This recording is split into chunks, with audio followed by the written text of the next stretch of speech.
Seigneur soit avec vous. Et avec votre esprit. Évangile de Jésus-Christ, selon Saint Luc. Gloire à toi, Seigneur.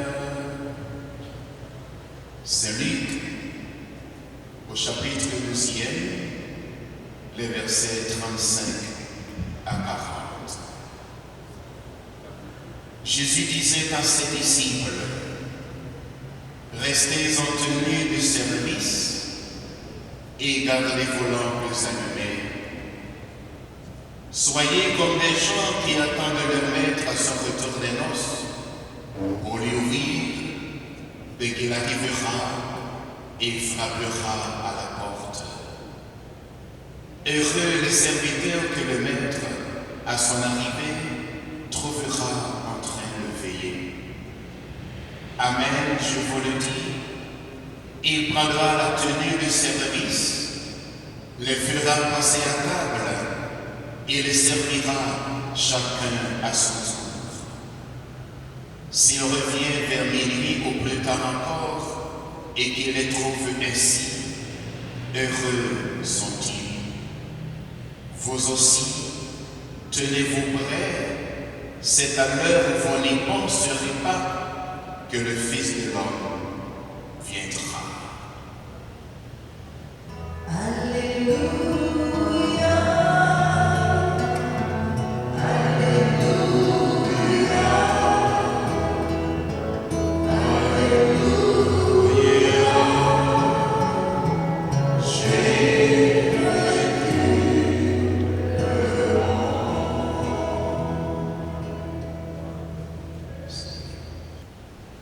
Membres de la famille endeuillée, sœurs et frères bien-aimés, dans cette maison de Dieu, Franck Etienne nous réunit ce matin, compagnons, parents, amis, étudiants, lecteurs, collègues, sympathisants et autres, pour saluer son passage de l'autre bord et du même coup lui témoigner de notre gratitude citoyenne pour ce qu'il représentait à nos yeux et aux yeux du monde. Avec le départ de Franck Etienne, disparaît tristement du panorama intellectuel haïtien et mondial cet humaniste de rare espèce, ce défenseur de l'homme, cet artisan de la philosophie des mystères, ce chercheur de Dieu qu'il qualifiait d'énergie universelle. Franck avait livré à Monseigneur l'archevêque, Monseigneur Max Ramésidor, un témoignage qui a profondément marqué ce dernier, témoignage qu'il avait désiré partager en personne avec nous en cette célébration, mais son agenda trop chargé l'en a empêché. Alors, il a entrepris de rédiger à l'intention de l'Assemblée ce message dont je vais maintenant vous donner lecture. Frères et sœurs, aujourd'hui, la terre d'Haïti, cette mère blessée mais invaincue, recueille en son sein un fils immense, un titan de la pensée et du verbe, un architecte du rêve, Franck Etienne, qui laisse derrière lui un souffle, un cri qui jamais ne s'éteindra. Quand on parle de Franck Etienne, le premier mot qui vient à l'esprit, c'est géant.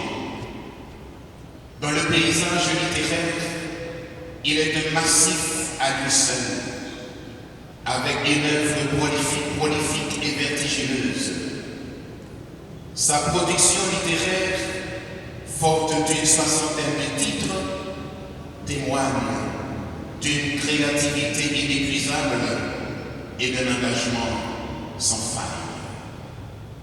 Elle s'impose à l'admiration des connaisseurs du monde entier, disséquée et analysée dans les départements de lettres des plus grandes universités. Depuis des décennies, Franck Etienne était un prétendant légitime au prix Nobel de littérature. Franck Etienne est aussi l'homme qui a dit non. Non à la dictature. Non aux injustices de toutes sortes. Non à l'étouffement de la pensée et de la liberté. Son rêve était de voir notre terre devenir un espace où l'homme pourrait se tenir debout, sans honte, sans peur, à la hauteur de sa propre dignité. L'Église lui rend hommage ce matin parce que Franck Etienne, comme Saul sur la route de Damas, a été touché par l'amour de Dieu et il y a répondu. J'ai eu le privilège d'entendre moi-même le témoignage de sa conversion au terme d'une célébration eucharistique à laquelle il participait au mois de janvier 2021 avec son épouse chez les sœurs de Saint-Paul de Chartres à Delmar. Franck a raconté publiquement avec des mots d'une sincérité admirable l'itinéraire mystérieux qu'il avait conduit à la foi. Ce n'était pas un geste convenu ni un artifice. Il ne pouvait pas retenir ses larmes. J'ai vu un homme habité d'une lumière nouvelle, un homme révélant une fois de plus que Dieu seul sonde les cœurs et il appelle qui il veut quand il veut. Dès lors, il est devenu un disciple missionnaire du Christ, participant régulièrement à la messe aux côtés de son épouse et récitant chaque jour le chapelet. N'est-ce pas là une image puissante de la grâce qui agit en secret, comme le grain de s'élever, appelé à grandir en arbre vigoureux? Franck Etienne est un grand converti. Sa conversion ne l'a pas éloigné de son art, ni de sa pensée. Elle les a transfigurés. Elle n'a pas tué en lui l'homme, l'écrivain, le dramaturge, ni le peintre qu'il était, mais elle a illuminé sa quête la plus essentielle. Celle d'une existence ouverte sur l'infini, d'une Haïti transformée, d'une humanité rachetée, de l'univers où l'homme reconnaît enfin en lui et en son frère l'image de Dieu, sans cesser d'être une créature enracinée dans une réalité concrète. Cette vision, Franck la partageait déjà dans les affiches, dans Père et Tête, puis dans chacun de ses écrits. Mais aujourd'hui, nous comprenons mieux encore qu'elle était une préparation à une révélation plus haute, celle de la lumière du Christ. Franck Etienne nous a quittés brusquement le 20 février 2025, salué à travers le monde, reconnu comme l'un des plus grands écrivains de notre temps. Il est parti sans voir poindre à l'horizon les résultats pour lesquels il a lutté toute sa vie, sans voir son pays guéri des maux qu'il n'a cessé de dénoncer. Il laisse derrière lui une œuvre immense, un legs impérissable. Il appartient désormais aux générations futures de faire résonner sa voix, de donner vie à ces textes de faire en sorte que son cri ne soit pas perdu dans le silence du temps. Ces pièces doivent être jouées et éditées. Elles sont un patrimoine non seulement haïtien, mais universel. Elles doivent circuler, éveiller et nourrir les consciences, inspirer les luttes à venir. Car si Franck Etienne a dit non, c'est pour que d'autres puissent un jour dire oui à un monde plus juste et plus libre. Nous prions pour lui, nous prions avec son épouse et avec chacun de ceux et celles à qui il a inspiré et inspirera encore quelque chose de la vie, de la beauté et de la transcendance. Que notre frère Franck Etienne, cet écrivain de l'infini, cet orfèvre du temps du Verbe, repose dans la paix du Dieu vivant et que sa parole continue de résonner tel un appel prophétique dans l'âme de notre peuple. Monseigneur Max Laurent Mézigor, archevêque de Port-au-Prince, fin de lecture. Sœurs et frères bien-aimés, l'homme peut toujours s'agiter, dit François Fénelon, mais c'est Dieu qui le mène. En effet, ceux qui ont connu Franck, soit par la pertinence de ses pensées ou le non-conformisme de ses œuvres littéraires, savent que Franck, comme le grand Saint-Augustin, a connu des mutations diverses dans son approche de la divinité, dans sa quête de Dieu, dans sa compréhension de l'homme et aussi dans son positionnement personnel par rapport à l'univers.